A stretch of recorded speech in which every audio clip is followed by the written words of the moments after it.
Qodirxon, To'g'ri yo'l serialining 10-mavsum 26-qismi 27 oktyabr 2025 yilda soat 18:00 da Mening yurtim telekanalida namoyish etiladi.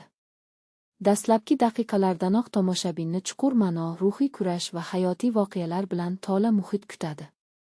Serial o'zining samimiyligi, haqiqatga yaqinligi va kuchli hissiyati bilan yana ham ko'proq e'tibor qozonmoqda, chunki to'g'ri yo'lni tanlash har doim jasorat va e'tiqod talab etadi. Ijodkorlar yana bir bor isbotladilarki, ular dramatik voqealarni ruhiy izlanishlar bilan uyg'unlashtira oladi. Ayniqsa, aktyorlarning ijrosi tahsinga loyiq, ularning ko'zlaridagi samimiyat har bir so'zni tirik qiladi. Soundtrack ham alohida e'tiborga loyiq, u faqat fon emas, balki voqealarning bir qismi sifatida tomoshabinga kuchli ta'sir ko'rsatadi. Har bir yangi qism adolat, bu shunchaki so'z emas, balki har kuni tanlov qilish zarurligini eslatadi.